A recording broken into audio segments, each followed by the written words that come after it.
आसामी को व्यूअर्स, क्या हाल है। आज हम बना रहे थे खीर, और खीर के लिए मैंने चावलों को भी भिगोया हुआ तकरीबन 1-1.5 घंटा हो चुका है चावलों को भिगोए हुए। ये मेरे साबुत चावल थे। अगर आप चाहते हैं कि हमारे साबुत चावल आपके पास नहीं है तो आप टोटा चावलों से भी ये खीर का बना सकते हैं। ठीक है, सबसे पहले मैंने क्या किया है, चावलों को तकरीबन आधा घंटा हो चुका है चावलों को भिगोए हुए। अब इसको मैं अच्छे से हाथों की मदद से ऐसे मसल लूँगी। तो ये फिर ये देखिए, आप देख सकते हैं बिल्कुल ऐसे करेंगे तो ये बिल्कुल छोटे छोटे चावल हो जाएंगे। ठीक है, इसको हाथों की मदद से हम क्रश कर लेंगे। क्रश करने से ये चावल बिल्कुल लदा हो जाएंगे।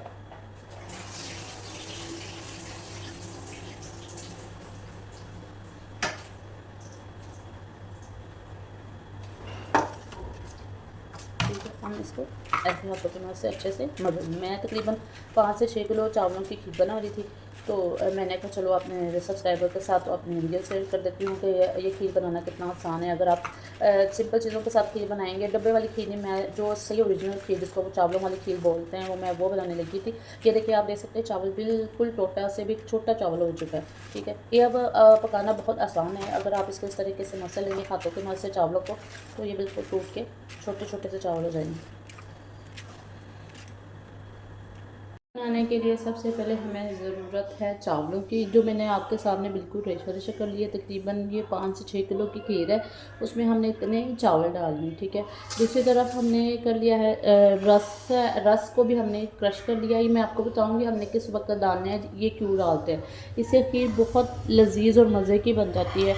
ये मैं लिए है बादाम, और ये काजू, और ये खोपरा को हम सब चीज़ों को हमने क्रश कर लिया। क्रश करके भी गार्निश करके बाद में डालेंगे। ये हमारी सोगी होगी, और ये हमारी इलायची की जो खुशबू है ना, वो खीर में बहुत अच्छी लगती है। ये सारी चीज़ें हमने अपनी खीर में यकसा डालनी है। ये आपके सामने पूरे मसाले हैं, ठीक है, जिनको हम बिल्कुल अच्छे तरीके से क्रश कर लिए हैं। सारी चीज़ें ये आप देख सकते हैं कितनी अच्छी लग रहे हैं। अब हम नेक्स्ट हम अपने खीर बनाने की तरफ चलते हैं।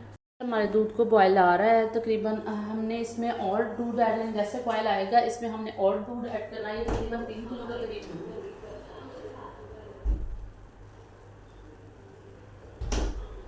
3 किलो के करीब दूध है। अब इसमें हम थोड़ी आंच कर देंगे।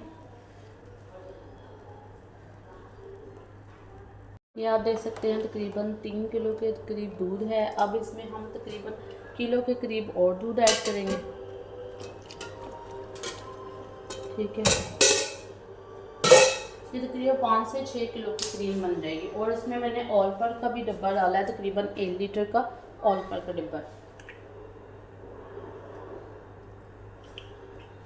बिस्मिल्लाहिर्रहमानिर्रहीम। ये हमारा हमें रेसिपी रेडी है, क्योंकि वो हमारा दूध बॉयल हो चुका था। अब हम रेसिपी की तरफ चलते हैं। तकरीबन 5 किलो की खीर है, हमें उसके हिसाब से बनानी है। अल्लाहुम्मा सल्ली अला सय्यिदना मुहम्मद व अला आलि मुहम्मद। बिस्मिल्लाहिर्रहमानिर्रहीम। मैं इसमें तकरीबन पहले 1 कप के करीब पानी डालूंगी, ताकि जो हमारी खीर है वो नीचे ना लगे। तो दूध गाढ़ा है, मैंने पानी वाला दूध तकरीबन नहीं लिया, तो इस वजह से खीर जल्दी बन जानी है। और इस वजह से हमने थोड़ा सा पानी डाला है, ताकि वो हमारी खीर नीचे ना लगे। ठीक है, ये जब पानी पकना शुरू हो जाएगा तब हम अपने दूध को ऐड करेंगे। देखिए, हमारी खीर को बॉयल आ भी चुका है। जब बॉयल आ जाए तो हम इसमें चीज़ें ऐड करेंगे। सबसे पहले हम इसमें डाल देंगे इलायची। इलायची जो है वो दूध की खुशबू है उसको इन्हेंस करती है। और खुशबू से खीर में ज़्यादातर इलायची इसलिए यूज़ की जाती है कि खुशबू से खीर की दूध की उसको भी बादीपन को भी ख़त्म करती है।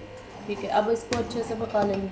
ठीक है, साथ ही हम इसमें चावल ऐड कर देंगे। चावल जो हमने लिए हुए हैं तकरीबन ये देखिए क्रश किए हुए, ये सारे चावल हम इसमें बिस्मिल्लाहिर्रहमानिर्रहीम ऐड कर देंगे।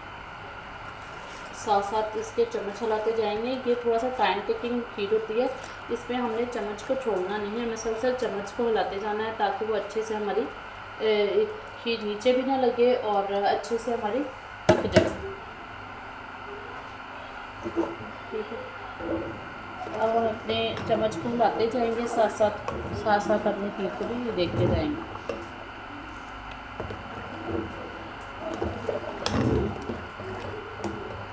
आप मोटे पतीले वाला स्टील का जो पतीला वो लीजिएगा, इससे खीर नीचे नहीं लगती और हमारा जो दूध है वो भी ख़राब नहीं होता। अब इसको हम अच्छे से मिक्स करेंगे, साथ हिलाते जाएंगे, साथ मिक्स करते जाएंगे।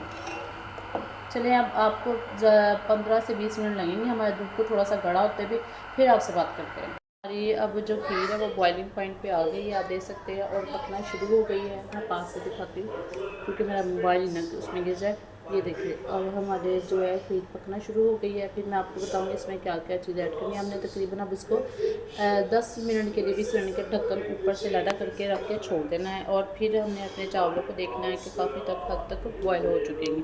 अब इसको कम आंच पे हम छोड़ देंगे ताकि हमारे जो चावल है अच्छे से गल जाए। ढक्कन को हमने पूरा नहीं देना, ढक्कन को सिर्फ इतना सा रखना है ताकि वो हमारी जो हीट है वो भी निकल जाए और हमारे चावल भी गल जाए। ये हमारी अभी हो गई है, साथ-साथ में इसको ऐसे मैश करते रहेंगे, साथ-साथ नीचे से कम लेकिन उसको नीचे से कुक करते रहेंगे ताकि हमारी नीचे से बना रहे। तो मैं बहुत कहती हूँ क्रीम चल जाए तो इसको ऐसे साथ-साथ मैश करते रहेंगे ताकि चावल भी हमारे मैश हो जाए साथ-साथ।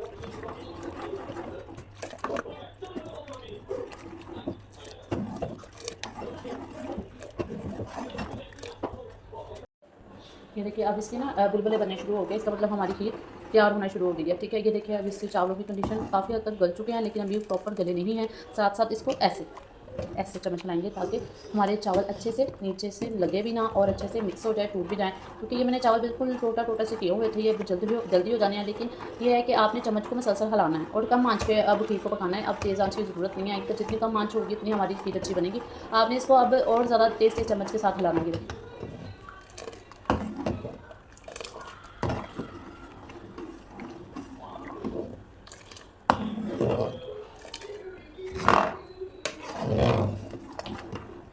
कभी रेक्टेंगल घुमाना है, कभी राइट एंगल में घुमाना है ताकि जो चावल है वो अच्छे से मिक्स हो जाए और टूट भी जाएं और नीचे लगे भी ना।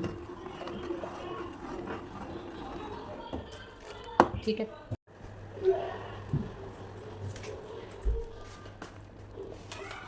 ये देखिए हमारी खीर अब गाढ़ी होना माशाल्लाह से शुरू हो गई है। चावल भी हमारे गल चुके हैं। अब हम इस पॉइंट पे आते हैं, हम डालेंगे अपने जो रस हमने लिए थे वो ऐड करेंगे, क्रश किए हुए।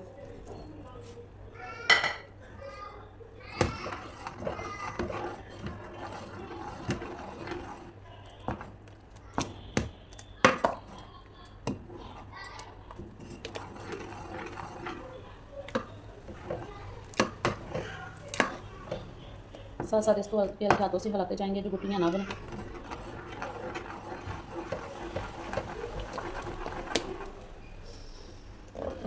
जो गुठलियाँ बनी हैं हम इसको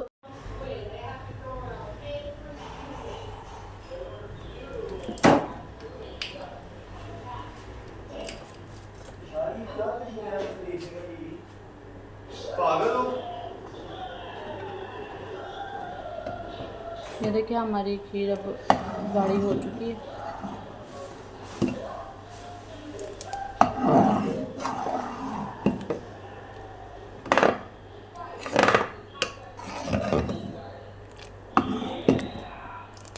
इस जगह पे आप अपने जो इनको ऐड करेंगे, साथ हमारी सोगी। अब इनको मिक्स कर लेंगे अच्छे से।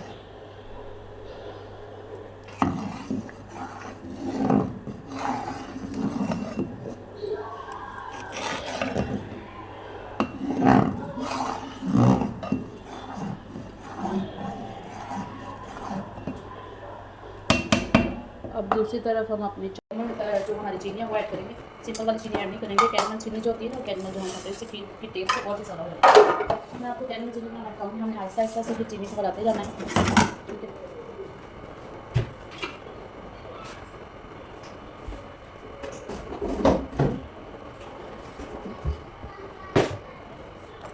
ये जो हमारी कैरमल बनना स्टार्ट होगी। ठीक है, ये चीनी को हमने कैरमल बनाएंगे और इसको हम ऐड करेंगे घी में।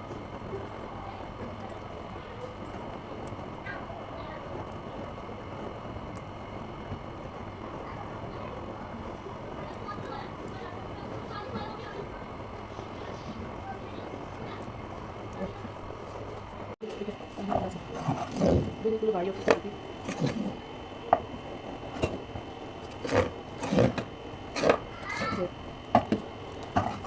नीचे भी बिल्कुल भी नहीं, बिल्कुल भी नहीं। अब इसमें हम कैरमल वाली चाशनी डाल दूँ।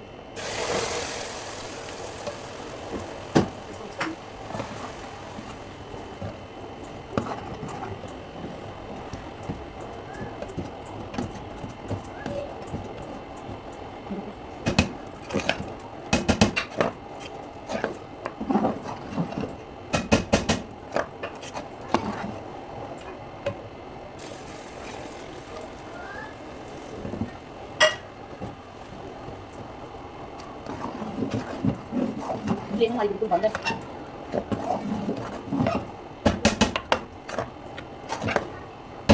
अलहमदुलिल्लाह से हमारी चीज़ बिल्कुल परफेक्ट तरीके की है, ठंडी करके सर्व करके खाना चाहिए। चीनी मैंने चाहिए थोड़ी सी कम रखी है, इसके बाद भी चीज़ें भी अच्छा लगे तो इसका भी इसको प्रॉब्लम निकालती हूँ, थोड़ी सी भी चीज़ हमारी ज़ाया नहीं होती।